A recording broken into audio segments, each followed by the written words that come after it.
Your feet swell throughout the day, and when your feet swell, if you buy smaller shoes, they're going to feel even smaller.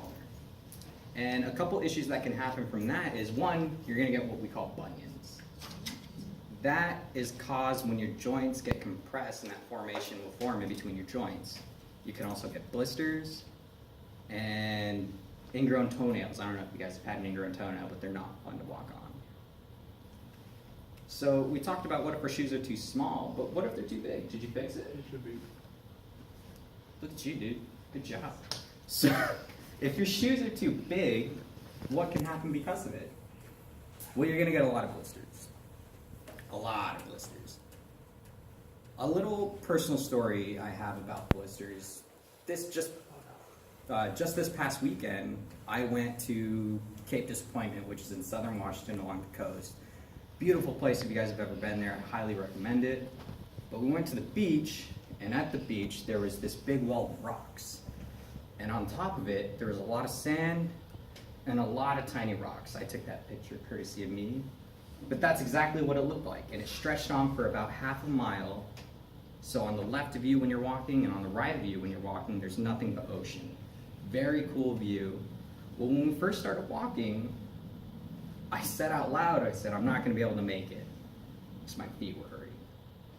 And we made it halfway through, and I just turned around. And the reason why my feet were hurting was because I was wearing water shoes that I bought at Target. Not meant for walking on rocks.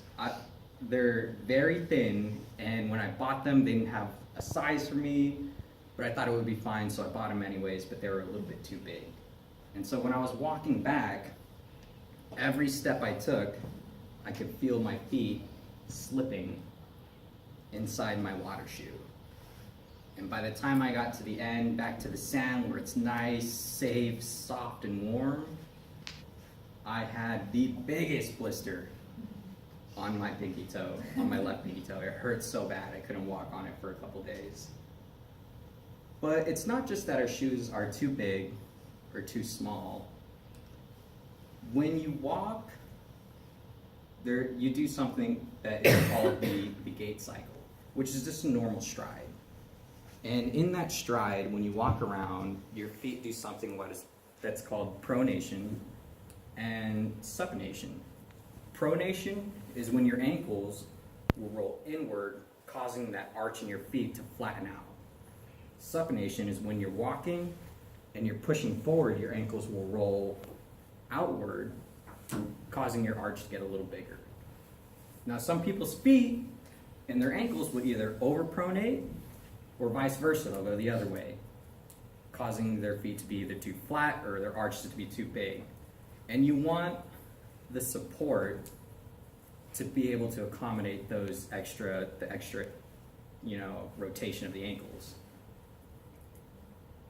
Think of it in terms of a big tree in the forest. And you have this giant sweaty lumberjack coming along. Flannel, beard, axe, everything. And he starts whacking away at this tree, right? Well, he's hitting the base of the tree, and eventually what is the tree going to do? It's going to fall down. Think of the tree as your own body. Think of the base of the tree as your feet and your shoes. If you don't have the proper support, eventually you're going to fall. And it's going to take its toll, and it's not going to feel good. Now, a couple experiences I have with bad shoes. For one, water shoes. That's the exact brand I had. $18, Target. Hurt my feet so bad.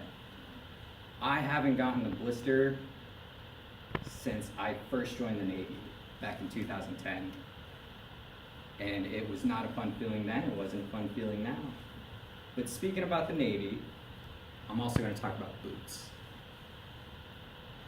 I don't know if you guys have ever worn a new pair of boots, leather boots, but they're very hard to break in, and I developed shin splints. And I couldn't walk, I couldn't run, and it hurt so bad. But it put me out of commission. I didn't have to wake up at 5 in the morning and go running throughout the town with a bunch of other people, sweating and screaming, so I'm not complaining. But I will complain about one thing, and no, I haven't worn these, so I don't know what it's like. But It's heels. Why are heels a thing?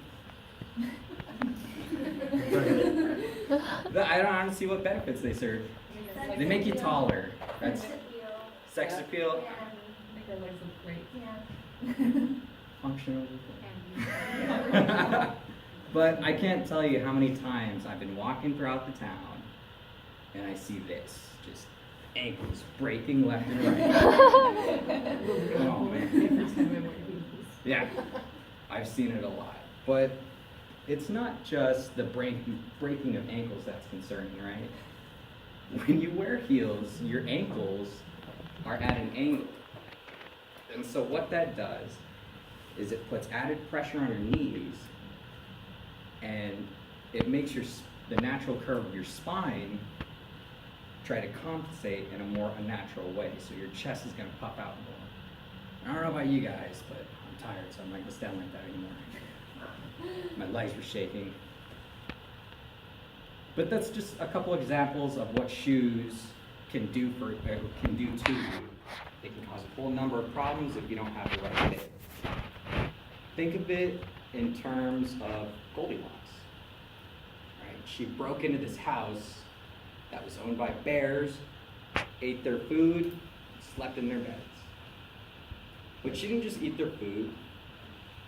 See, it wasn't the food that was too hot or too cold that she wanted. She wanted the food that was just right. And it wasn't the bed that was too soft or too hard. She wanted the bed that felt just right. So think of your shoes like Goldilocks. You don't want shoes that are too small. You don't want shoes that are too big. You want shoes that fit just right. And to talk about getting shoes that fit just right, Leah. Thank you, sir.